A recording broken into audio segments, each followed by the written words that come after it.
তোমরা তো 2 দিন আর 3 দিন মক্কা মদিনায় যাইয়া মক্কি মদিনী হইয়া গেছো। তোমরা বলো লা তাশুদ্দুর রিহাল ইল্লা ইলা সালাসাতি মাসাজিদা, 3টা মসজিদ ছাড়া কোথাও যাওয়া যাবে না। পাইলা কোথায়? কোরআন বেশি বুঝছো? কুল সিরু ফিল আরদ, আল্লাহ বলেন সারা দুনিয়া ঘুরো, আর তোমরা আল্লাহর আইনটাকে কাটেল করছো। আল্লাহর আইনকে কাটল করার ক্ষমতা কারো। যে নবীজি মসজিদ বানালেন তার জিয়ারতে যাওয়া যাবে, নবীর রওজার জন্য যাওয়া যাবে না। নবীর যে মদিনার দাম বেশি হয়ে গেল না। দা শরফুল মাকিন শরফুল মাকান, শরফুল মাকান শরফুল মাকিন, নবীর কারণে মদিনার দাম হয়েছে। ওই ছোট্ট শিশুরা যখন পড়ে আমি আবেগ ভরে শুনি, ইয়াসরিব নামে ছিলা তুমি অলুক্ষণের দেশ, বড় মারাত্মক যে ছিল তোমার পরিবেশ। নবীর ছোঁয়ায় হলে তুমি সোনার মদিনা, নবীর ছোঁয়ায় হলে তুমি সোনার মদিনা। সব বলিব কিন্তু তোমায় ভুলতে পারি না, আমার সোনার মদিনা, আমার শাহে মদিনা। সব ভুলিব কিন্তু তোমায় ভুলতে পারি না। আল্লাহু আকবার। ভালোবাসারও কলিজা লাগবে, ভালোবাসারও মন লাগবে, কি বলেন ঠিক কিনা? যাই হোক, আমি আপনাদের সামনে বলতে চাই, এই জগতের মধ্যে আল্লাহ পাক রব্বুল আলামিন এমন এক নবী আমাদের জন্য তিনি উপহার দিলেন, যে নবীর সম্পর্কে আমার আল্লাহ পবিত্র কোরআন মজিদে বলে দিয়েছেন, ওয়ালাউ আন্নাহুম ইয যালামু আনফুসাহুম জাউকা। হে পণ্ডিতরা, আমি তোমাদের প্রশ্ন করি, আসো, তোমরাও লেখাপড়া করছো, আমরাও তো করছি, তোমরাও টাইটেল পাস করছো, আমরাও করছি, তোমরা যদি এমএ পাস করো আমরাও করছি, কতক্ষণ না? তোমরা যদি এমফিল ডক্টরেট করো তো আমরাও তো এটাও করছি। আমরা কোনটা বলো? তোমরা কি বলতে চাও? কোরআনের এই আয়াতের অর্থ কও তো। ওয়ালাউ আন্নাহুম ইয যালামু আনফুসাহুম জাউকা, এটা নাসিখ না মানসুখ? এটা কি নাসিখ না মানসুখ? মানে এই আয়াত কি বাতিল হয়ে গেছে? কোরআনের এই আয়াত কি বাদ পড়ে গেছে? না। কতক্ষণ না? আমি আপনাদের কাছে একটু অর্থ বললে আরো সহজ হবে, কথা বুঝতে পারছেন? আমার নবীজি দরবারটা ছিল এমন একটা দরবার, এটা হচ্ছে গুনাহ মাফির দরবার। আপনি মদিনায় যাবেন, নবীর সম্বন্ধে বলবেন রাসূল আমার জন্য শাফাআত করেন, তখন ওই রুমালওয়ালারা ওরা এসে এসে আমাদেরকে বলবে হাজা হারাম, হাজা হারাম, এটা জায়েজ নাই, জায়েজ নাই। অথচ নবীর রওজার পাশে বাবু সালাম দিয়ে যখন আপনি ঢুকবেন সালাম দিতে নবীকে, তখন দেখবেন সোনালী প্লেটের মধ্যে, মানে সবুজ প্লেটের মধ্যে সোনালী অক্ষরে লেখা শাফাআতি বিআহলিল কাবায়ের মিন উম্মতি। আমার নবী বলেন আমার উম্মতের মধ্যে যারা বড় গুনাহ করেছে আমি ওদেরকেও সুপারিশ করব। কি দিল কি আত্মা! ভাইরা আমার নবীজির সামনে গিয়ে উম্মত তার গুনাহ মাফ চাবে, নবীজির সামনে এসে নবীর কাছে এসে সাহাবায়ে কেরাম আল্লাহর কাছে গুনাহ মাফ চেয়েছেন। হযরত আবু লুবাবা রাদিয়াল্লাহু তাআলা, ধৈর্য আছে তো আপনাদের শোনার? ধৈর্য থাকলে তো ভালো। আমরা একটু দরুদ শরীফ পড়ি, আলোচনায় বরকত হবে। সবাই দরুদ শরীফ পড়ি।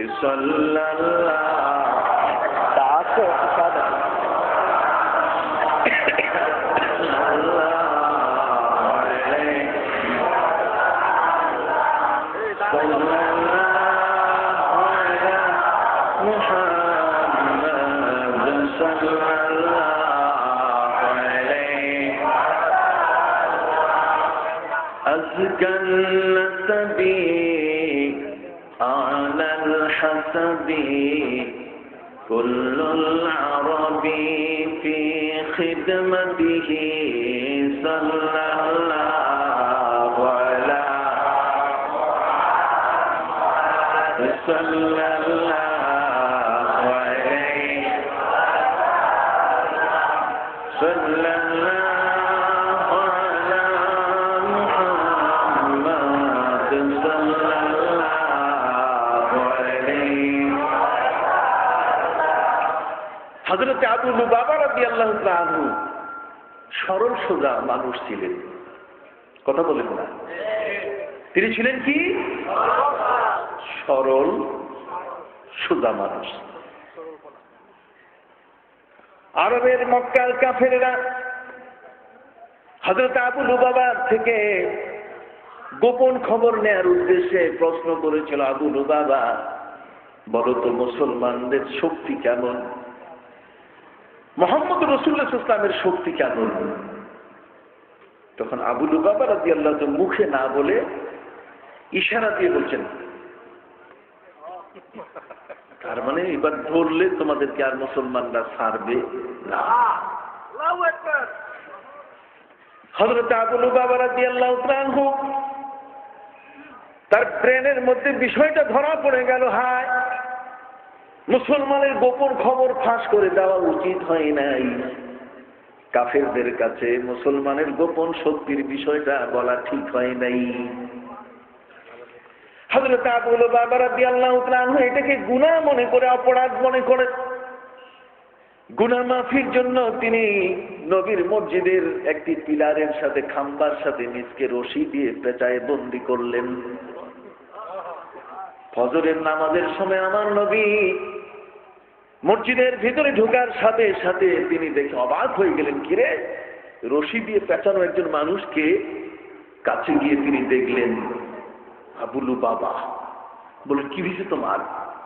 হুজুর আমি অপরাধ করেছি, গোপন খবর কাফেরদের বলে দিয়েছি, এজন্য রশি দিয়ে বাঁধছি, আল্লাহ মাফ না করলে আপনি সুপারিশ করে দেন আমাকে আল্লাহ মাফ করুক, না হলে আমি এই রশি আর খুলব না, এইখানেই কবর হয়ে যাবে।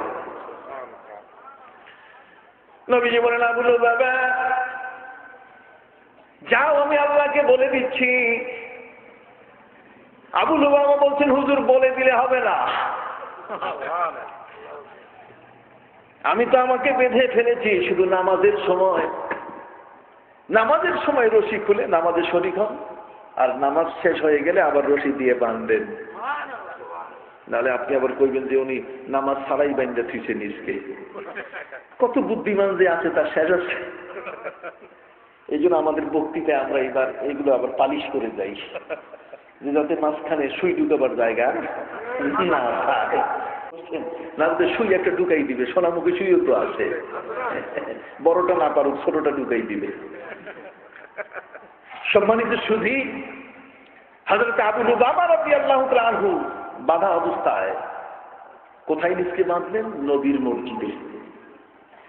এটা সাহাবায়ে কেরামের একটা দস্তুর ছিল যে নবীর কাছে অপরাধ করে এসে যদি এখানে নবীর কাছে রিকমেন্ড নেওয়া যায়, রাসূল যদি একটু সুপারিশ করে দেন আল্লাহর কাছে, তাহলে গুনাহ মাফ হয়ে যাবে। হযরত আবু লুবাবা রাদিয়াল্লাহু তাআলা আনহুর ব্যাপারে নবীজির কাছে খবর এলো, আসমান থেকে মেসেজ এলো, আল্লাহ তার উপরে খুশি হয়ে গেছেন, মাফ করে দিয়েছেন।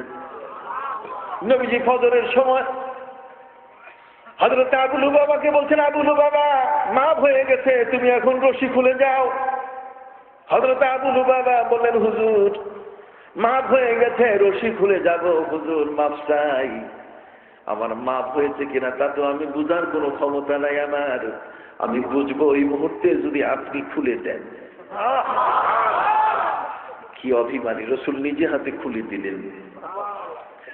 আবু লুবাবা রাদিয়াল্লাহু তাআলা, হুজুর আমার অপরাধটি এখানে মাফ হলো। রাসূল বলেন, তোমারটি মাফ হয়েছে তা নয়, বরং তুমি এমন একটা তওবা করেছো এখানে, কিয়ামত পর্যন্ত আমার কোন উম্মত যদি এখানে এসে তওবা করে তোমার মতো সে মাফ পেয়ে যাবে। এই জন্য ওই খুঁটিতে ভিড় বেশি, তওবার খুঁটি বলে। জগতের মধ্যে সাহাবায়ে কেরাম নবীর কাছে এসে নিজের জীবনের অপরাধ সমূহ ক্ষমা পাওয়ার জন্য সুপারিশ নিতেন।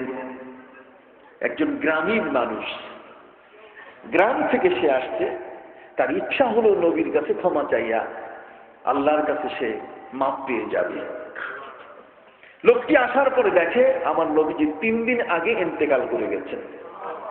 কয়দিন আগে? 3 দিন আগে নবী ইন্তেকাল হয়ে গেছেন। আমার নবীজির ইন্তেকাল, এর সংবাদটি সবার কাছে পৌঁছে নাই। এত বেতার, এত টেলিভিশন, এত প্রচারের কোনো যন্ত্র তো ছিল না, প্রিন্টিং মিডিয়া, ইলেকট্রনিক্স মিডিয়া ছিল না। ফলে সেই লোকটি এসে বোকা বনে গেল, যেখানে আসলাম নবীর কাছে সুপারিশ নেওয়ার জন্য, অথচ নবী নাই।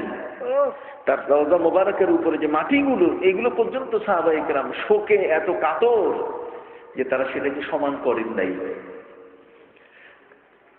ওই গ্রামীণ মানুষটা আমার নবীর দরবারে এসে দেখে নবী 3 দিন আগে ইন্তেকাল করে গেছেন।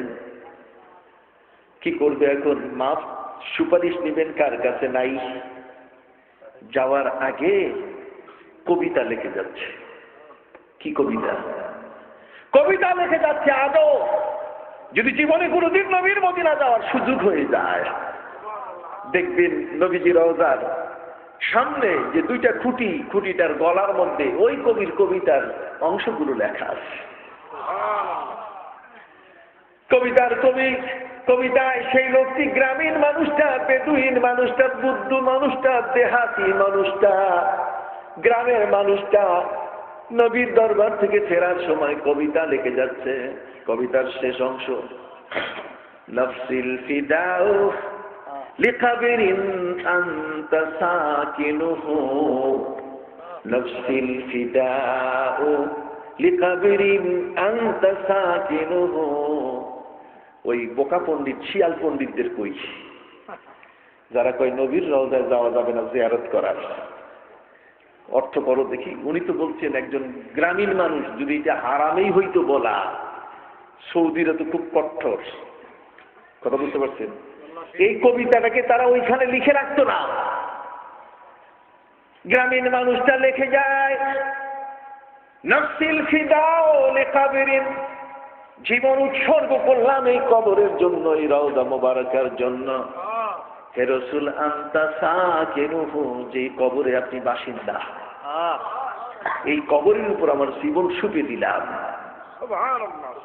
ফীহিল আফাফু ওয়াল জুদু ওয়াল কারাম, এখানে রয়েছে ক্ষমার আশ্বাস, এখানে রয়েছে বদান্যতা এবং সব দুর্নীতি। গ্রামীণ ব্যক্তিটা নবীর দরবারে এসে কবিতা লিখে চলে যাচ্ছে বিফল মনোরথে, যে তার অপরাধগুলো সুপারিশ পাওয়ার সুযোগ হইল না।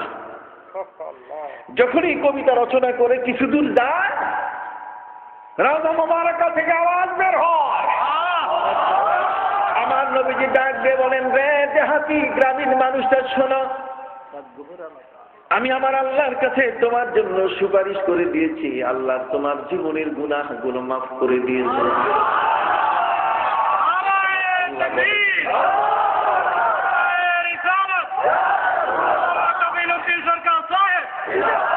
আমার আল্লাহ বলেন, ওয়ালাউ আন্নাহুম ইযযালামু আনফুসাহুম জাউকা, নিজের নফসের উপরে জুলুম করে রাসূল যদি আপনার কাছে আসে, নবীর কাছে কি যাওয়া আল্লাহ বন্ধ করছেন?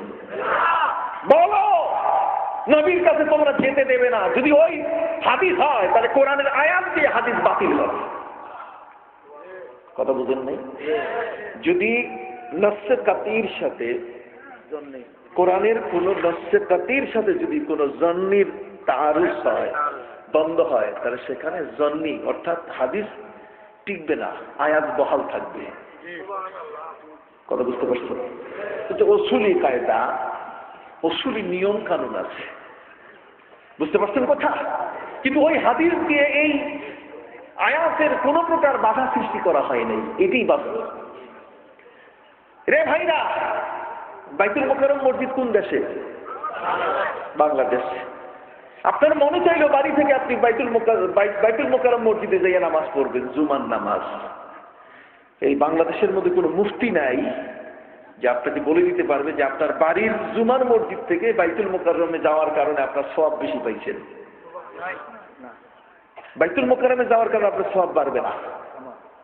হ্যাঁ, যদি সওয়াব বাড়াইতে চান তাহলে কাবা ঘরে চলে যান। কাবা ঘরে গেলে সেখানে এক নামাজে 1 লক্ষ নামাজের সওয়াব। যদি এক জুমা পড়েন 27 লক্ষ জুমার সওয়াব পেয়ে যাবেন। নবীর মদিনায় যান, বাইতুল মুকাদ্দাসে যান, 50,000 নামাজের সওয়াব পেয়ে যাবেন। সওয়াব বাড়াইতে গেলে 3টে মসজিদে যান, কিন্তু এর দ্বারা তো নবীর রওজায় যাওয়া যাবে না। কোন জায়গায় আছে আমি বুঝি না, যে ব্রেনটা কোন জায়গা দিয়ে ঢুকলো, কোত্থেকে আসলো নবীর রওজায় জিয়ারতে যাওয়া যাবে না। এটা হচ্ছে ভিন্ন জিনিস। যদি সওয়াব বাড়াইতে যাও, কথা বুঝে গেছে, তাহলে বাইতুল মুকাদ্দাস কথা বুঝে গেছে, এটা মাকবারা বানাই ফেলছে, মাকাবের বানাই ফেলছে। সম্মানিত সুধী, সুম্মা জাউকা ওয়ালাউ আন্নাহুম ইযযালামু আনফুসাহুম, যদি আপনার উপরে কেউ যদি নিজের উপরে জুলুম করে, জাউকা আপনার কাছে আসে, ফাস্তাগফিরুল্লাহ, যদি আল্লাহর কাছে ক্ষমা চায়, ওয়াস্তাগফার লাহুমুর রাসূল, এবং রাসূল যদি তাদের জন্য ক্ষমার সুপারিশ করেন, লাওয়াজাদুল্লাহ তাওয়াবার রহিমা, তাহলে আল্লাহকে সে ক্ষমাশীল এবং দয়াবান হিসাবে পাবে। তাহলে ক্ষমাশীল এবং দয়াবান হিসাবে পাবে। এটা কি আল্লাহ এই আয়াত বাতিল করছে নাকি? যাওয়া কি বন্ধ? কাজী আপনারা এই সমস্ত মৌলবী সাহেবদের কথায় কান দিবেন না। এরা মৌলবী সাহেব, কথা বুঝতে পারছেন ভাইরা আমার? এই জগতের মধ্যে আমার নবী হলেন এমন একজন মহান নবী, যেই নবীর দর্শনের জন্য, যার ভিজিট করার জন্য, দেশ দেখার জন্য ইটালির রোম থেকে কয়জন লোক আসছে? 40 জন, মনে আছে কিনা? 40 জন মানুষ এখানে মদিনায় আসার পরে সাহাবায়ে কিরাম আমার নবীজির হুজরা মোবারকায় গিয়ে নবীকে খবর শোনালেন, হুজুর 40 জন লম্বা লম্বা সাদা চামড়ার মোটা তাজা মানুষ আসছে। নবীজি বললেন তাদেরকে বসতে দাও, ভালো জায়গায়, বেটার কোন জায়গায় তাদেরকে কি বসতে, বেটার প্লেস, ভালো একটা জায়গায় বসতে দাও। সাহাবায়ে কেরাম বলছেন, হুজুর ভালো জায়গা পাবো কই? ভালো জায়গা নিয়েই তো খাদিজার উপরে ক্লেম তৈরি করেছে আরবের মেয়েরা, যে আপনার ঘরে ভালো সোফা সেট নাই, ভালো কিছু নাই, ভালো মাদুর নাই, মগর হ্যাঁ বিছুনু মে টুটি চাটাই, বরং আপনার বিছানায় হচ্ছে ফাটা মাদুর। হযরতে ওমরে ফারুক রাদিয়াল্লাহু তাআলা বলেন, নবী ঘুম থেকে উঠার পরে তার পিঠের উপরে চাটাইয়ের দাগ দেখে আমি আর চোখের পানি ঠিক রাখতে পারি নাই। যিনি এমন তুম দোনো আলমকে মুখতারে আলা, মুখতারে আলা কারে করে জানেন? মুখতার মানে ইচ্ছা, তার মানে পাওয়ার অফ অ্যাটর্নি। আম মুখতার নামা দেয় না, কতক্ষণ না আম মুখতার নামা দলিলের মধ্যে লেখা থাকে, ওই যে মুখতার নামা, এইটি মুখতারটারে, এটা আসলে মুখতার নামা। দেন কবি বলছেন কি চমৎকার কথা, তুম দোনো আলমকে मुख्तार आला कि कौनैन में हो जिनका हो बोलबाला। উনি হচ্ছেন মুখতারে আলা, উনি যা বলবেন আল্লাহ তাই কবুল করবেন, যা বলবেন তাই কবুল করবেন। যদি বলেন টাকাওয়ালাদের উপরে প্রতি বছর হজ ফরজ, লাউ কুলতু নাম লা ওয়াজাবাত। ভাইরা আমার নবীকে হযরত আকরা বিন হাবিস রাদিয়াল্লাহু তাআলা আনহু নাসাই শরীফ কিতাবুল মানাসিক আপনি খুলে দেখেন, হযরত ইমাম আবু আব্দুর রহমান আন-নাসাই রাহমাতুল্লাহি আলাইহি তিনি নাসাই শরীফে হজের সংক্রান্ত বিষয়ে আলোচনা করতে গিয়ে তিনি বলেছেন, নবীজিকে আকরা বিন হাবিস রাদিয়াল্লাহু তাআলা জিজ্ঞাসা করলেন, ইয়া রাসূলুল্লাহ আফি কুল্লি আমিন হাজ্জুন, হুজুর প্রতি বছর কি হজ ফরজ? নবীজি কিছু বললেন না। দ্বিতীয়বার একই প্রশ্ন বললেন না। তৃতীয়বার একই প্রশ্ন, তিনি বললেন লাউ কুলতু নাম লা ওয়াজাবাত, যদি আমি বলতাম হ্যাঁ প্রতি বছর হজ, ধনীরা প্রতি বছর হজ করতে হইত। তোমাদের জীবনে হজ কয়বার? আমি রাসূল তোমাদের ব্যাপারে একবারের কথা বলছি, এই জন্য জীবনে একবার। কাজে প্রতি বছরের পয়সাগুলো আল্লাহ রাস্তায় দিয়ে দিও, কথা করেন না। প্রতি বছরে তো কিছু জমে, দিয়ে দিও। লাউ কুলতু না'আম লাওয়াজাবাত, যদি আমি বলতাম হ্যাঁ তাহলে সেটা হয়ে যেত। কথা বল সুবহানাল্লাহ। মুখতারে আলা মানে তিনি যদি বলতেন পাহাড় তুমি স্বর্ণ হয়ে যাও, পাহাড় স্বর্ণ হয়ে যেত। নবীজি আঙ্গুল মোবারক পাথরের উপরে রেখেছিলেন, চেরা না, ওই পাথরটা এখনো আছে, আমি দেখে এসেছি যে এই পাথরের উপরে নবী হাতের আঙ্গুল রাখার সাথে সাথে যেখানে পানির ফোয়ারা দাঁড়িয়ে গিয়েছিল। নবী বলছেন পাথর পানি দাও। মুসা নবী পাথরের উপর লাঠি মারছে, আর আমার নবী পাথরের উপর খালি আঙ্গুলটা রাখছে। وَإِذِ اسْتَسْقَى مُوسَى لِقَوْمِهِ فَقُلْنَا اضْرِبْ بِعَصَاكَ الْحَجَرَ فَانْفَجَرَتْ مِنْهُ 12 عَيْنًا। মুসা নবী তার তিহ নামক ময়দানে বন্দী মানুষদের জন্য, 12 গোত্রের মানুষের জন্য পানি চাইতে গিয়ে আল্লাহ তাকে বললেন পাথরের উপর আঘাত করো। আর নবীর সাহাবীরা নবীর কাছে পানি চাইতে গিয়ে নবী পাথরের উপরে, ভাইরা আমার, পাথরের উপরে আঙ্গুল রাখছেন মাত্র, সেখান থেকে পানির ফোয়ারা চালু হয়ে গেছে। চিৎকার দিয়ে কন্যা সুবহানাল্লাহ। সকলেই বলুন আলহামদুলিল্লাহ, বলুন সুবহানাল্লাহ, বলুন আল্লাহু আকবার। এগুলো মাঝে মধ্যে ইবাদত, এগুলো বললে তামলাউল মিজান ও তামলাআনে মা বাইনাস সামাই ওয়াল আরদ বা বাইনাস সামাওয়াতি ওয়াল আরদ। আসমান জমিন সুবহানাল্লাহ বললে সওয়াবে পড়ে যায়। এই জন্য মাঝে মধ্যে আমরা একটু আমলও করি, কি বলেন ঠিক না? কিছু আলহামদুলিল্লাহ বলি, সুবহানাল্লাহ বলি, আল্লাহু আকবার বলি। বলুন আল্লাহু আকবার। এগুলো আমাদের সাবজেক্ট, আলোচনার বাইরে। বলুন সুবহানাল্লাহ, বলুন আলহামদুলিল্লাহ, বলুন আল্লাহু আকবার। কিছু আমলও হলো, এটা আমাদের জন্য সঞ্চয়। আমাদের জন্য কি একটু সঞ্চয়, আমরা তো সঞ্চয় করতে চাই। খালি সঞ্চয় ওই পত্র কিনে সমান সমান বিক্রি করতে চাই না। সঞ্চয় পত্র কিনলে দাম দিচ্ছেন 100 টাকা দিয়ে, বেচলেও 100 টাকা। আর আমরা এমন সঞ্চয় করব না যে যেটা নিছি কিন্তু বেচতে গিয়ে 100 টাকাই দিব না, বরং সেটা উহুদ পাহাড় পরিমাণ সওয়াব লাগবে। যা হোক, প্যারা নবী রাসূল করিম সাল্লাল্লাহু আলাইহি ওয়াসাল্লামের দরবারে 40 জন মেহমান এসেছেন। কতজন? বিদেশি মেহমান। 40 জন মেহমানের জন্য আমার নবীজি সাহাবায়ে কিরামকে বললেন, সাহাবীরা তোমরা একটা ভালো জায়গা তাদেরকে বসতে দাও। সাহাবায়ে কিরাম বলেন, হুজুর ভালো জায়গা পাবো কই?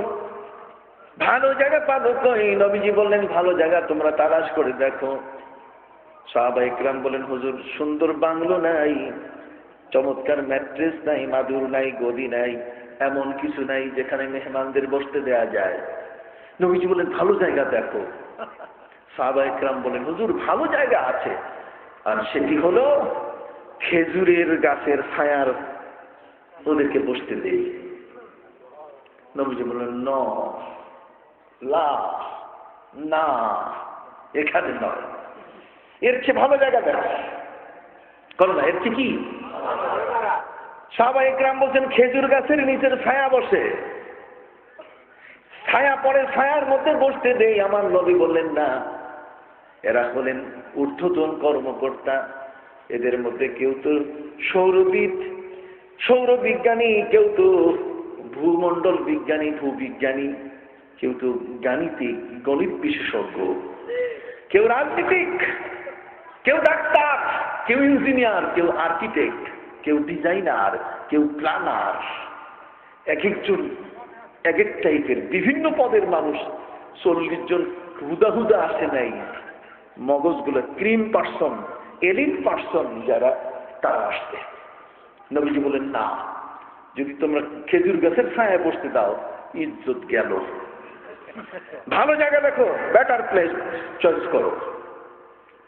সাহাবায়ে কিরাম বলেন, হুজুর ভালো জায়গা পাবো কই? আরেকটা ভালো জায়গার সন্ধান আমাদের কাছে আছে, সেটি হলো দিনের বেলায় সূর্য যখন ঢলে যায় তখন পাহাড়ের গা ঘেঁষে ছায়া পড়ে। আমরা পাহাড়ের গা ঘেঁষে ছায়া পড়ে যেখানে সেখানে আমরা এই মেহমানদের বসতে দেই। নবী বলেন না। খেজুর গাছের নিচ থেকে পাহাড়ের গায়ে ঘেঁষা ছায়ায় বসতে দিবে, নবী বলেন না, এর চেয়ে ভালো জায়গা দেখো। সাহাবায়ে কেরামের একটা অভ্যাস, এখানে ওলামায়ে কেরাম আছেন, যখন নবী করিম সাল্লাল্লাহু আলাইহি ওয়াসাল্লাম কোনো বিষয়ে দুইবার প্রস্তাব নাকচ করে দেন, দুইবার, যেমন সাহাবায়ে কেরাম প্রথম প্রস্তাব করছেন গাছের ছায়া, নবী বলছেন না, একবার নাকচ হইল। তারপর বলেন পাহাড়ের গায়ে ঘেঁষে যে ছায়া, নবী বলছেন না, নাকচ হইল কয়বার? এটি সমস্ত সাহাবীর আদত এবং অভ্যাস, যখন কোন বিষয়ে সাহাবায়ে কেরাম দেখতেন রাসূল দুইবার নাকচ করেছেন, তৃতীয়বার তখন তারা আর কোনো সিদ্ধান্তে যেতেন না, বিষয়টা নবীর উপরে ছেড়ে দিতেন। সাহাবায়ে কেরাম বলেন, হুজুর খেজুর গাছের ছায়া যখন হলো না, পাহাড়ের গায়ে ঘেঁষে পড়া ছায়ার মধ্যে 40 জন মেহমানকে বসতে দেন। নবীজি বললেন না, ভালো জায়গা দেখো। সাহাবায়ে কেরাম বলেন, হুজুর ভালো জায়গা আর আমাদের জানা নাই, আল্লাহ এবং আল্লাহ রসুল ভালো জানেন। আমার নবী বলেন, ভালো জায়গা তোমরা খুঁজে পাও না, আসো আমার সাথে তোমাদেরকে ভালো জায়গা দেখাই দেই। 40 জন মেহমানকে সাথে নিয়ে আল্লাহর নবী সাহাবায়ে কেরামকে বললেন, তোমরা আমার মসজিদ খুলে দাও, আমার মসজিদ খুলে দাও। তোমরা ভালো জায়গা দেখো না, মসজিদ খুলে 40 জন খ্রিস্টানকে, 40 জন মেহমানকে তোমরা আমার মসজিদে বসতে দাও। একজন মুসলমান কত ভালো, নবী হিট করলেন পৃথিবীর সমস্ত ব্রেন গুলোকে, তিনি মারাত্মক ভাবে হিট করলেন পৃথিবীর সমস্ত সমাজ সেবক, পৃথিবীর মধ্যে যত রাজনীতিক, পৃথিবীর মধ্যে যত বুদ্ধিজীবী, সবগুলোর মাথার উপর হিট করছেন। 40 জন খ্রিস্টান, যাদের ধর্মের সাথে আমাদের ধর্মের মিল, কর্মের মিল নাই, কেবলার মিল নাই, উঠা বসা চলাফেরা আত্মীয়তা কথাবার্তা কোনোটার মধ্যে কোনো মিল নাই। এই 40 জন এমন বিপরীতমুখী মানুষ, বিপরীত মেরুতে বাস করে চিন্তাধারা নিয়ে, এদেরকে আমার নবী নিজের মসজিদে বসিয়ে দিয়ে বিশ্ব বিবেকের উপর আঘাত করলেন যে মুসলমানরা এত বড় একটা উদার জাতি, অমুসলিমকে তারা অতিথি সেবা দিতে তাদের মসজিদ খুলে দেয়। সুবহানাল্লাহ, তা আসতে হইছে, অতিথি সেবা দিতে তারা মসজিদ খুলে দেয়। অথচ পৃথিবীতে আজ পর্যন্ত কেউ রেকর্ড তৈরি করতে পারেনি, কোন মুসলমানকে কোনোদিন কোন হিন্দু তার মন্দিরে বসতে দেয় নাই, পৃথিবীর মধ্যে কোন গির্জায় কোন পাদ্রী কোন মুসলমানকে অতিথি হিসাবে তারা বসতে দেয় নাই, কোন প্যাগোডার মধ্যে কোন মুসলমানকে বসতে দেওয়া হয় নাই। অথচ মুসলমান প্রথম খ্রিস্টানদেরকে নিজের মসজিদে বসতে দিলেন। আমার নবীজি সেই 40 জন মেহমানের সাথে কুশল বিনিময় করার জন্য তারা আসছে নবীর সাথে দেখা করতে, নবী মসজিদে তাদের সাথে দেখা করতে এলেন। নবীজি তাদের কুশলাদি, তাদের পরিচয় জানার পরে বললেন, আপনাদের জানার কি আছে বলুন। ওরা 40 জনে বলে উঠল, রাসূল জানার ছিল অনেক, কিন্তু আপনি যেভাবে অতিথি হিসাবে আমাদেরকে মসজিদে বসিয়েছেন, আমাদের সব জানা ভুলে গেছি, কোনো জানা বাকি নাই, সব জানা হয়ে গেছে, কোনো জানা বাকি নাই, কোনো জানা বাকি নাই, সব জানা হয়ে গেছে।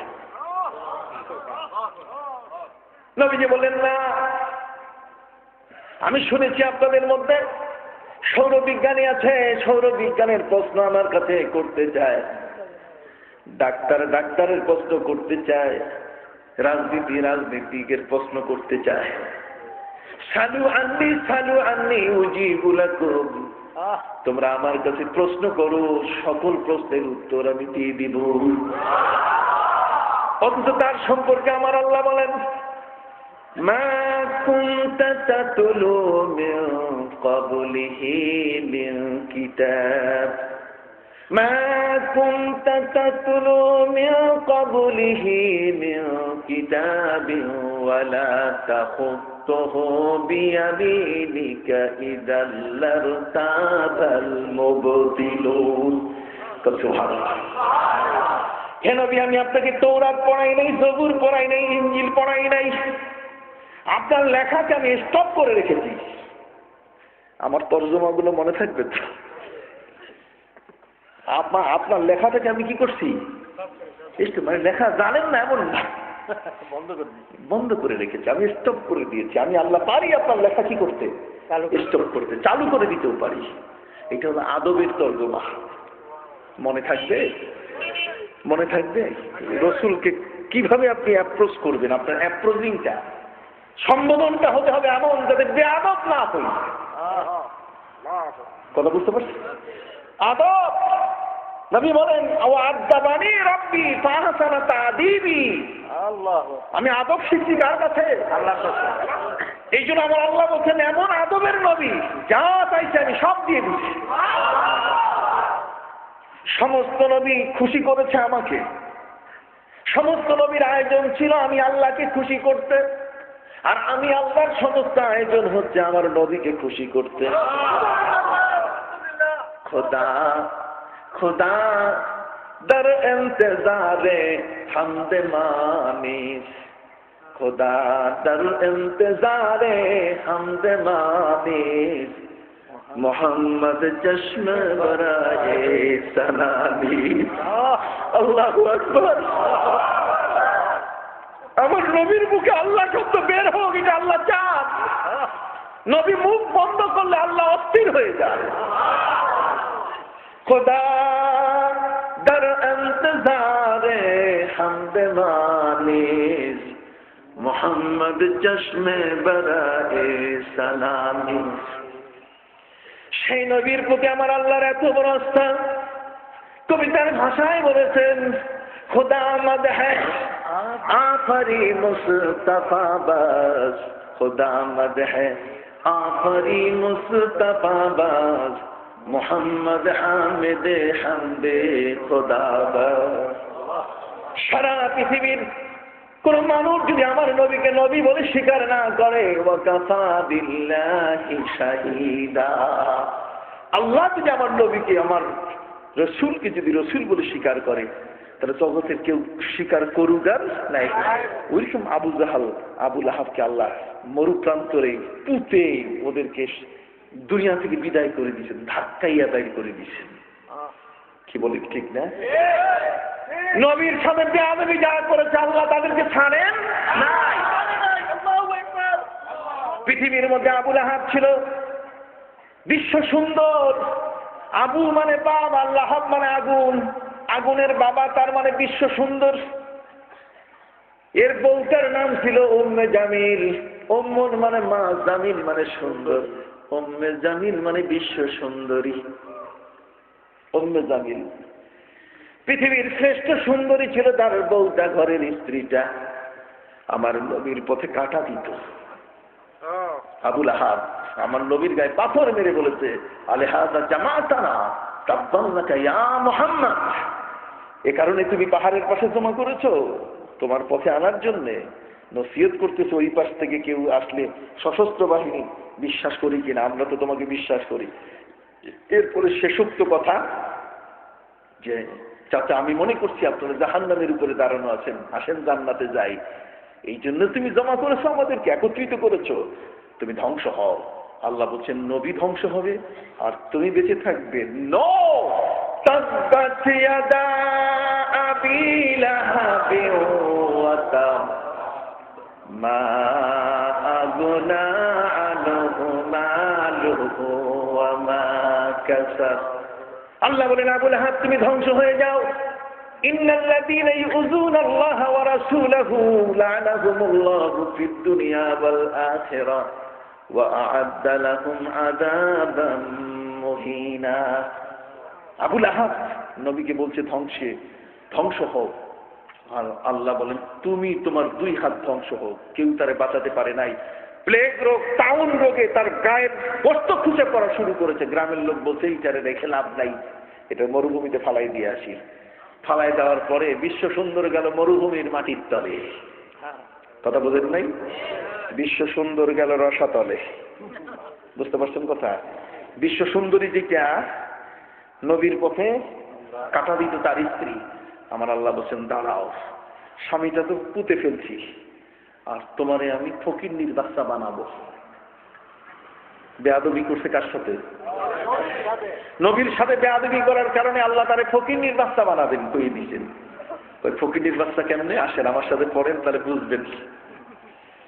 পবিত্র কোরআন মজিদে আল্লাহ পাক রব্বুল আলামিন বলেন হাম্মালাতাল হাতাব, পড়েন না, হাম্মালাতাল হাতাব ফি জিবিহা হাবলুম মিন মাসাদ। হাম্মালা শব্দের অর্থ বহনকারিণী, আর হাতাব শব্দের অর্থ হচ্ছে লাকড়ি। আল্লাহ বলছেন লাকড়ির বোঝা মাথায় চড়াইয়া আমি তারে ফকিন্নির বাচ্চা বানাই দিলাম। যেই জঙ্গল থেকে কাঠ নবীর জন্য কাটা কেটে আনতো আবু লাহাব, তার করুণ মৃত্যুর পরে সংসারে টানাপোড়েন শুরু হলো এত বেশি যে তার পরিচর্যা, তার কাজের বুয়া সব পালায় গেল। দিন কেমনে কাটবে সেই সুযোগটিও নাই, খাবার পাবে কোথায় সেও খবর নাই।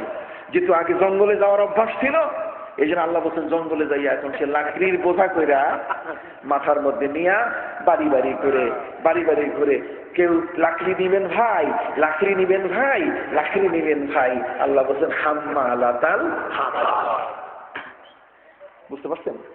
হাম্মালাতাল হাতাব, মাথার উপরে লাকড়ির বোঝা চড়াই দিয়া বিশ্ব সুন্দরীর 12টা বাজাই দিস। বেয়াদবি করছে কার সাথে? শুধু তাই নয়, বরং আজরাইলকে বলে দিলাম আজরাইল একটা প্লান্টি শট দিতে হবে। কি শট? Penalty shot. আর প্লান্টি শটে কিন্তু গোল হয়ে যায়। তার অর্থ হলো যে এই যে জঙ্গল থেকে কাটা সে সংগ্রহ করতে এখন লাকড়ি নিতে আসতেছে, কাজে আমি তার চোখে ঘুম দিব পাহাড়ের উপরে।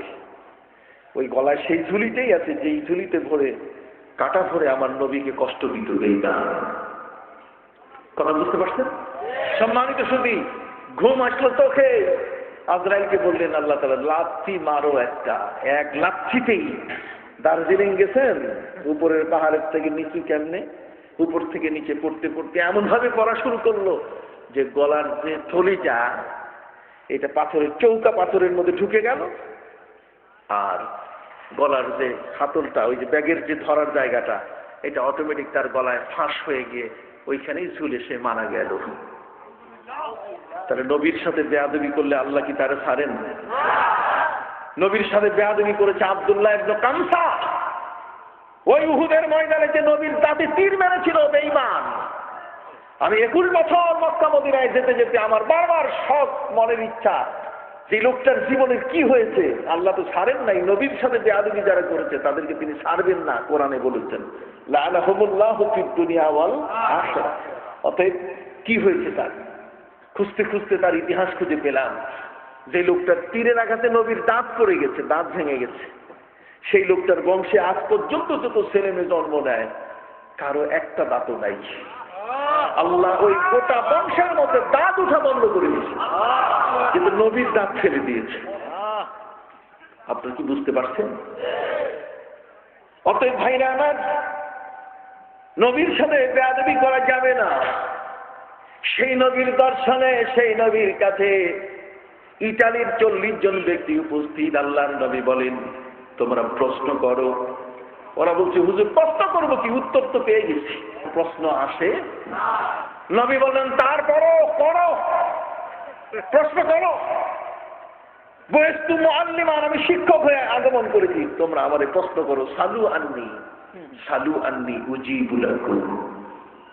প্রশ্ন শুরু করলো ওরা। রাসূল বেয়াদবি মনে করেন না, প্রশ্ন করি। নবী বলেন করো, আমি তো অনুমতি দিয়েছি। স্বাস্থ্য বিজ্ঞানী নবীকে প্রশ্ন করলো যে হুজুর, কারো যদি হার্টের রোগ হয়, কি হয়? হার্টের রোগ, এই যে রোগের মধ্যে তো ভাগ আছে, কতগুলো রোগ হচ্ছে বিশ্রী, কতগুলো রোগ হচ্ছে অভদ্র, আর কতগুলো রোগ হচ্ছে বিপজ্জনক, ডেঞ্জার। বিশ্রী রোগ মানে কোনটা জানেন? নাকে যদি সর্দি হয়, এই বাম হাত দিয়ে ফেলতে ফেলতে শেষে তৃষা না পাইয়া ডাইন হাত দিয়ে ফেলা শুরু করে, বিশ্রী কারবার। কথা কি বুঝতে পারছো? আর কতগুলো রোগ হলো অভদ্র, এটা শ্বশুর জামাই মানে না, চুলকানি রোগ। কথা বোঝেন নেই? শুরুতে হইছে তুফান মেল চলতেছে। কথা বুঝতে পারছো ভাইরা আমার? আরেকটা রোগ আছে বিপজ্জনক, ওইটা হলো যদি হার্টের ব্যথা হয়, এখানে যদি সিসি করে তাহলে সোঁসো গাড়ি আনতে হয়। ওই যে অ্যাম্বুলেন্স লালবাতি নীলবাতি জ্বলতেছে পম্প করে। কথা বুঝতে পারছেন? এটা ভয়াবহ একটা বিপজ্জনক রোগ। সেদিন ইটালির 40 জন ব্যক্তির মধ্যে যারা স্বাস্থ্যবিজ্ঞানী, doctor, medical science, foreign degree যাদের কাছে ছিল, তারা আমার নবীকে প্রশ্ন করেছে, মোহাম্মদ বলুন তো, যার হার্টের রোগ হয়েছে তার চিকিৎসা কি? বাঁচার উপায়? ভাইরা আমার, যে আকাশ বিজ্ঞান নিয়ে চিন্তা করে সেই লোকটা আমার নবীকে প্রশ্ন করলো, হে মোহাম্মদ বলুন তো, আকাশে যে চাঁদ দেখা যায়, চাঁদের গায়ে কালো দাগটা কিসের দাগ? অনেকেই বলেছে, দাদিরা নানিরা বলেছে ওখানে একজন বুড়ি চরকায় সুতা কাটতেছে। কত বড় মিথ্যাচারিতা! উটের পিঠের উপরে যে চুটিটা, গোষ্ঠের টুকরাটা, অনেকেই বলে হযরত আলীর কবর। কি মিথ্যাচারিতা! কি বলেন ঠিক কিনা? নবীকে তারা প্রশ্ন করলো, ওরা প্রশ্ন করলো, নবী বলেন তো, খাবার আগে এবং খাবার পরে নুন খাই কেন? নরমাল প্রশ্ন। নবীকে তারা প্রশ্ন করে বসলো, হে মোহাম্মদ বলুন তো, পৃথিবীর সেই জায়গাটা যেখানে সূর্যের আলো একবার পড়েছে আর পরে নেই, কিয়ামত পর্যন্ত পড়বে না, জায়গাটার নাম কি? আমার নবীজি তাদেরকে বললেন, উজিবুলা, আমি ধৈর্য ধরো, তোমাদের প্রশ্নের উত্তর দিচ্ছি। প্রথম প্রশ্নকারী হার্টের সম্বন্ধে জিজ্ঞাসা করেছে, যদি হার্টের রোগ হয়, যদি হৃদরোগ হয়, হার্টের মধ্যে যদি চেম্বার ন্যারো হয়ে যায়, হার্টের রোগীর যদি অসুস্থ এমন কেউ যদি হয়, নবী বলেন সে যদি তালবিনা খায় তাহলে সুস্থ হয়ে যাবে। ইন্নাত তালবিনা তুজিমু ফুআদাল মারিজ ওয়া তাযহাবু বিবাযিল হুযান। নবী করিম সাল্লাল্লাহু আলাইহি ওয়াসাল্লাম বলেন, তালবিনা যদি খায় তাহলে হার্টের রোগে আর সে মারা যাবে না, হার্টের রোগ থাকবেই না, সুস্থ হয়ে যাবে। এবং নবী করিম সাল্লাল্লাহু আলাইহি ওয়াসাল্লাম বলেন, এই তালবিনা যদি কেউ খায়, যার টেনশন, যার কি টেনশন আছে না, টেনশন, ঘুম হয় না, ঘুমের বড়ি কিনে নিয়ে আসে, নবীজি বলেন সে যদি তালবিনা খায় তাহলে আর মাথায় কদুর তেল, হিমরাস মাখা লাগবে না, মধুর ঘুম হবে তার। নবীজি বলেন তালবিনা যদি খায়, কথা কর না, কি কি তালবিনা কি জিনিস? বাবা, কনসালটেশন ফি ছাড়া এটা বলা যাবে? সিরিয়াস বিপজ্জনক ঔষধ, বিপজ্জনক রোগের ঔষধ, কাজে এটা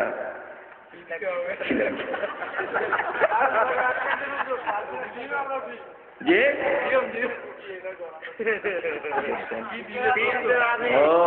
বুঝছি, একসাথে কি দিবেন? ভাইরা আমার, বড় চমৎকার, আজকে এসে আপনাদের মাঝে রাত বেশি হলেও তো দেখি মজা পাইতেছি। আলিম ওলামাদের দেশ, আলহামদুলিল্লাহ, আল্লাহু আকবার। নেককার মানুষদের দেশ। পৃথিবীর কোথাও নাই যে এত সুন্দরভাবে বসে কেউ বাইবেল শোনে, কথা বলে না, কেউ শ্রী ভগবত গীতা শোনে, কেউ রামায়ণ শোনে। এটা মানুষের রচিত গ্রন্থ বেশিক্ষণ শুনতে চায় না। ওই যে দার্জিলিং এর পাশে বিশাল এক মূর্তি, বুকে একখান বই ধরে আছে, ঠ্যাঙ্গের পাশে লেখা আছে, ইয়ে ভানু ভক্ত হ্যায় और ये रामायण का रचयिता है। মানে ইনি ভানু ভক্ত, উনি রামায়ণের রচনাকারী। মানুষ নিজের রচিত গ্রন্থ, এটা ধর্মগ্রন্থ হতে পারে না। আমার আল্লাহ নবীকে বলছেন, লাউ তাকাব্বালা আলাইনা বাদাল আকাবির লা আখাযনা মিনহু। নবী করিম সাল্লাল্লাহু আলাইহি ওয়াসাল্লাম বলেন, যদি তাকে তালবিনা খাওয়াই দেওয়া হয় তাহলে এই লোকটা তার আত্মহত্যা করা ভুলে যাবে, তার মনেই থাকবে না যে আমাকে আত্মহত্যা করতে হবে। চিৎকার দিয়ে কন্যা সুবহানাল্লাহ। এখন তালবিনা ও বলতেছে ফি আরো বাড়বে। ভাইরা আমার বলে দিচ্ছি, হ্যাঁ অবশ্যই বলবো, এমন ওয়াজ করবো না যে থুইয়া যাবো, করেই যাবো ইনশাআল্লাহ। মারহাবা বলেন, আর একটু দুরূদ শরীফ পড়েন। সাল্লাল্লাহু আলা মুহাম্মাদ সাল্লাল্লাহু আলাইহি সাল্লাল্লাহু আলা মুহাম্মাদ সাল্লাল্লাহু আলাইহি। নবীজি বলে দিলেন, তোমরা আমাকে প্রশ্ন করেছো চাঁদের গায়ে কালো দাগটা কিসের? আল্লাহর নবী উত্তর দিয়ে দিলেন, এটা হলো জিবরিল আমিনের ডানার আঘাতের দাগ। নবীজি তাদেরকে পড়ে শোনালেন, ফামাহাউনা আয়াতাল লাইল ফামাহাউনা আয়াতাল লাইলি ওয়াজআলনা আয়াতান নাহারি মুবসিরাতাল লিতাবতাগু ফাদলাম মির রাব্বিকুম ওয়া লিতা'লামু আদাদাস সিনিনা ওয়াল হিসাব। জোরে কোন সুবহানাল্লাহ। আল্লাহ বলেন, দিন এবং রাত, চন্দ্র এবং সূর্য দুটো সমান পাওয়ার পরে আল্লাহ সৃষ্টি করেছেন। দিনের সূর্যটার মতো যদি রাতের চাঁদের আলো সমান হতো, তাহলে পৃথিবীর মানুষগুলো কোনোদিন ঘুমাতে পারত না। ঘুমাতে না পারলে মানুষ ব্লাইন্ড হয়ে যেত, অন্ধ হয়ে যেত, শারীরিক ভারসাম্যতা নষ্ট হয়ে যেত, মানুষগুলো ম্যাড হয়ে যেত, পাগল হয়ে যেত।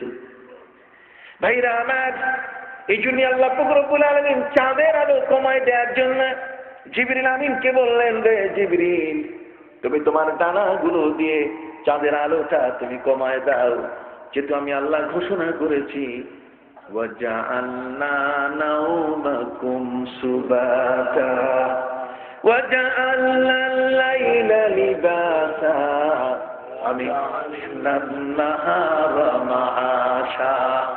রাতটা হচ্ছে তাদের প্রতিষেধক। রাতের কারণে তারা পূর্বের ক্লান্তিগুলো ভুলে যায়, শ্রান্তিগুলো ভুলে যায়। রাত আমি তাদের জন্য পোশাক হিসেবে বানাই দিয়েছি, দিন দিয়েছি উপার্জনের জন্য। মাআশা তার মানে উপার্জনের জন্য আমি দিন সৃষ্টি করেছি। বড় করে বলুন সুবহানাল্লাহ। অতএব রাতের বেলায় যদি বান্দারা ঘুমাইতে না পারে, তাহলে আমার ঘোষণাটা মিথ্যা হবে। কাজেই আলো কমাও। জিবরিল আমিন আঘাত করছেন, আলো আস্তে আস্তে কমা শুরু করলো। ডিম লাইট হয়ে গেল চন্দ্র, রেডিয়াম লাইট হয়ে গেল। পবিত্র কোরআন মজিদ আল্লাহ সেই চাঁদের সম্পর্কে বলছেন, ফামাহাউনা আয়াতাল লাইল। আয়াতাল লাইল মানে রাতের যে নিদর্শন, তার মানে চাঁদ। চাঁদের আলোটাকে আমি কমাই দিলাম। বড় করে কন্যা সুবহানাল্লাহ। মনে থাকবে তো বাবা? ফামাহাউনা আয়াতাল লাইলি ওয়াজআলনা আয়াতান নাহারি মুবসিরা।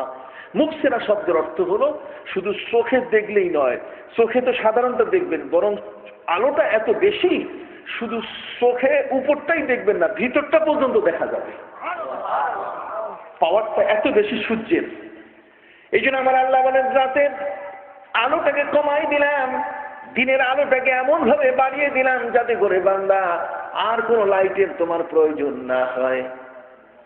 ওয়ালিতাবতাগু ফাদলান মির রাব্বিকুম, যাতে করে যে কোনো কাজ সুয়ের ভিতরে ওই পিছনটার মধ্যে সুতা ঢুকান থেকে নিয়ে যতগুলো কাজ আছে, সূক্ষ্ম থেকে সূক্ষ্মাতি সূক্ষ্ম, সূক্ষ্ম থেকে সূক্ষ্মাতি সূক্ষ্ম কাজগুলো যেন আপন চোখে তুমি করতে পারো, আর কিছু তোমার যেন সাহায্য নিতে না হয়।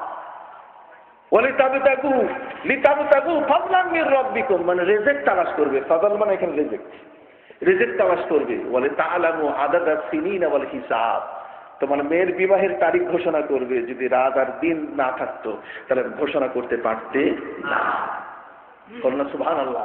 এর দ্বারা তুমি মাস ঘোষণা করবে, এটার বছর গণনা করবে। তাহলে আমার নবী বললেন, প্রশ্নের উত্তর হলো কি? জিবরিল আমিনের ডানার আঘাতের দাগ। ওরা কয়, হায়, জগতের মধ্যে তো কোনো পণ্ডিত এ কথা বলে নাই।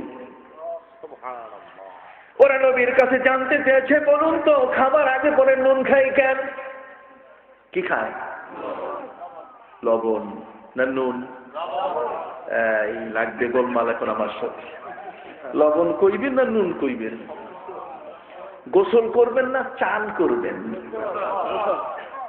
ও, এখানে ঠিক আছে। দেখি, গোশত খাইবেন না মাংস খাইবেন? গোশত খাইবেন। চাচা কইবেন না আঙ্কেল কইবেন? কথা কি বুঝতে পারছেন? আমার নবী বলেছেন, খালিফুল ইয়াহুদা ওয়াল মুশরিকিন। ইহুদি এবং মুশরিক আমাদের সাথে যে কথাগুলো, কাজগুলোর বৈপরীত্য আছে, তোমরা সেগুলোর থেকে, তার থেকে ভিন্নভাবে কথা বলবে, যাতে করে তোমাদের ঐতিহ্য সংস্কৃতিটা বেঁচে যায়। যেমন হিন্দুরা জীবনে কোনোদিন পানি বলে না, ওরা বলে কি? জল। কথা বুঝতে পারছেন? জল পান করি, জল খাবার। ওরা পানি খাইতে চায় না, জল খায়। কথা বুঝতে পারছেন? ভাই আমার, আমরা নুন বলবো, লবণ বলবো না, নুন নিমাক। এগুলো আমাদের সংস্কৃতির পরিভাষা। যদি আপনি বলেন, হুজুর জল, পানি, জল বলতে আপত্তি কি? ডিকশনারিতে আছে? আমি বলবো না, ডিকশনারিতে তো পানিও আছে। ডিকশনারিতে আল্লাহ আছে, ভগবান আছে, ঈশ্বর আছে। আমি নিব কোনটা? আমি আল্লাহ নেব, আমি ঈশ্বর নেব না, আমি ভগবান নেব না। ডিকশনারিতে আছে তাই বলে কি আমার ব্যবহার করতে হবে? এটা যার ব্যবহার সে করবে। কথা বল না। আমার ব্যবহারের জন্য এই শব্দগুলোকে আমার নিজের সংস্কৃতির ভিতরে আমি এনে নিয়েছি। কাজে আমি পানি বলবো, আমি গোসল বলবো, আমি গোশত বলবো, আমি নুন বলবো। কথা বোঝেন নাই? যেমন আমাদের সমাজের মধ্যে ভাষা কেড়ে নিয়ে আমাদের সংস্কৃতিগুলো ধ্বংস করে চাচার জায়গায় আঙ্কেল, চাচি, ফুপি বা ফুপু, খালা, এদেরকে বলছে আন্টি। বলছে আন্টি, আচ্ছা আঙ্কেল। আপনি ডিকশনারি খুলে দেখবেন, লন্ডনের মধ্যে আমি দেখেছি যে আঙ্কেল বলে যে মুসি জুতার পালিশ করে। চাকার 12টা বাজাইছে না? কথা বুঝতে পারছি? অতএব আমার সংস্কৃতিকে ধ্বংস হতে দেওয়া যাবে না। আমি বলি, যদি আপনি এখন থেকে নুন বলা শুরু করেন, খোদার কসম আপনার আমলনামায় 10টা নেকি যোগ হয়ে যাবে। যদি আপনি গোশত বলেন, মাংস বলবো না, 10টা নেকি আপনার আমলনামায় যোগ হবে। ডিকশনারির দোহাই দেওয়া যাবে না। সব ভাষা সবাই প্রয়োগ করে না। একজন ইংরাজ বাংলাদেশে এসে হরলাল শাস্ত্রীর ব্যাকরণ মুখস্থ করছে।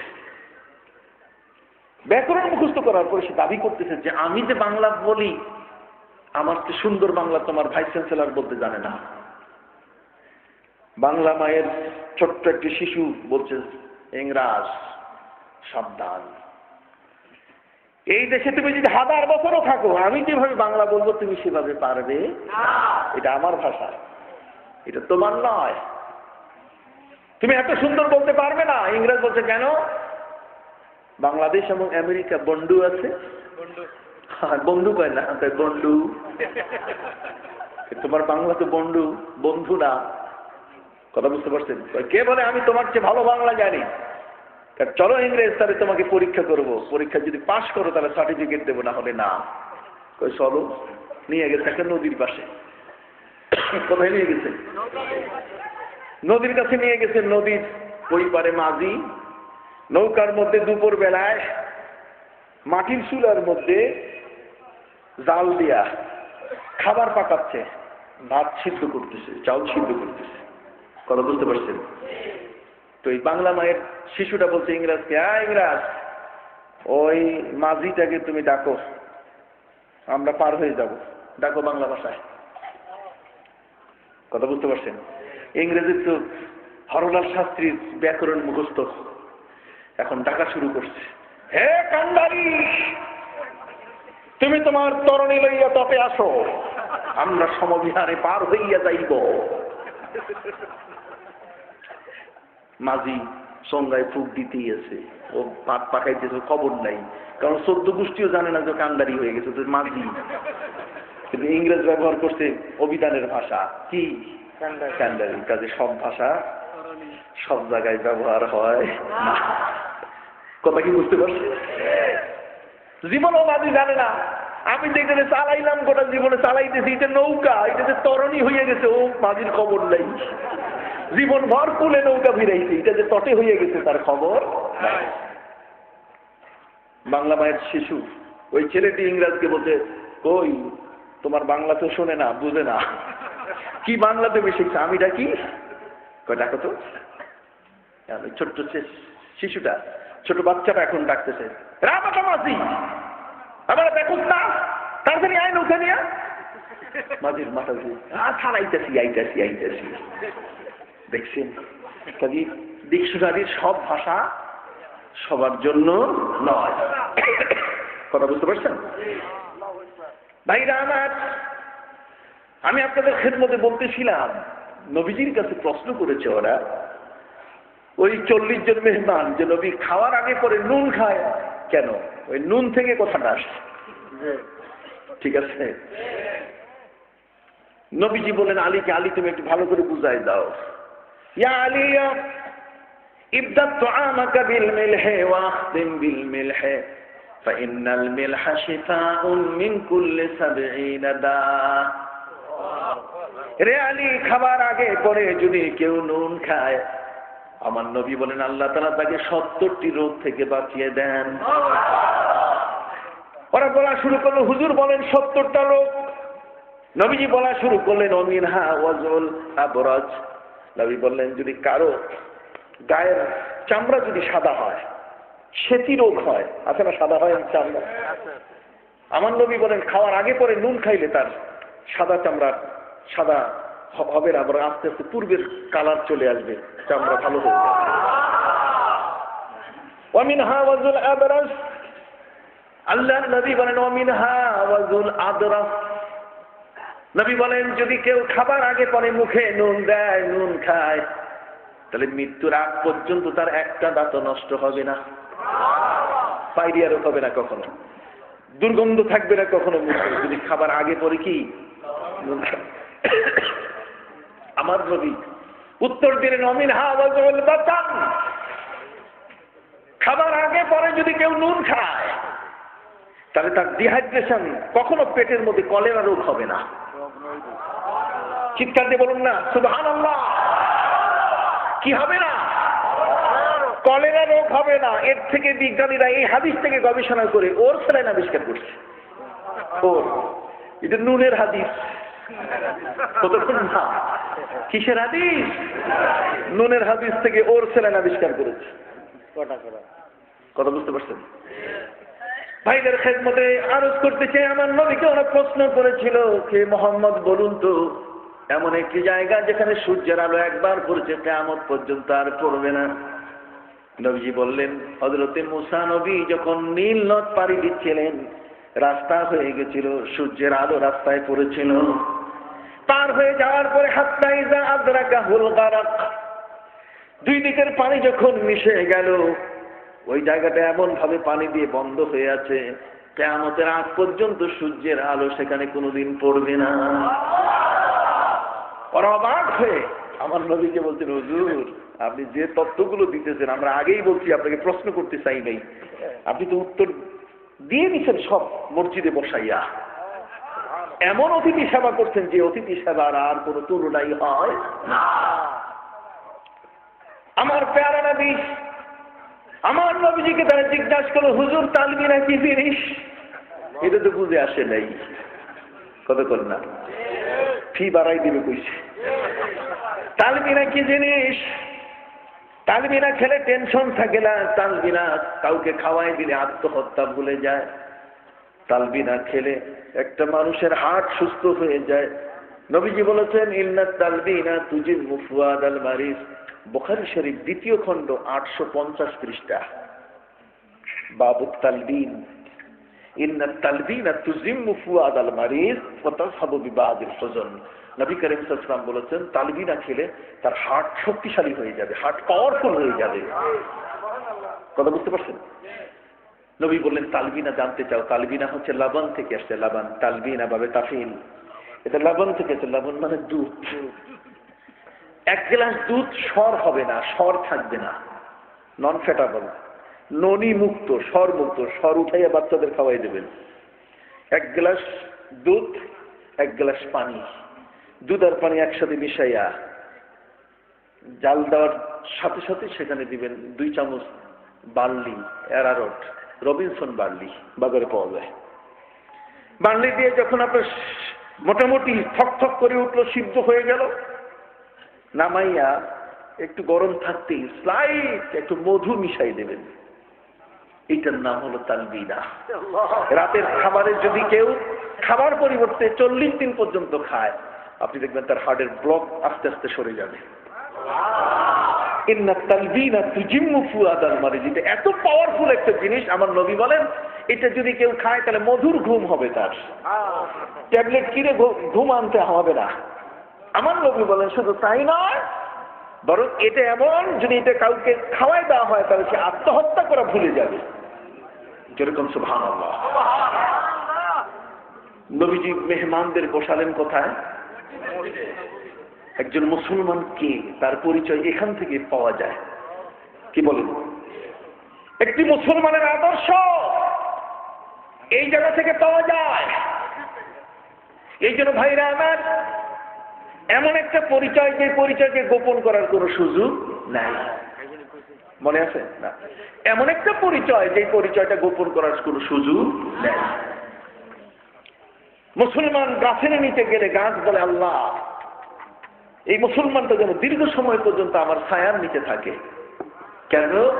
অন্যায় ভাবে সে আমার একটা পাতাও ছিঁড়বে না, অন্যায় ভাবে সে আমার একটা ডালও ভাঙবে না।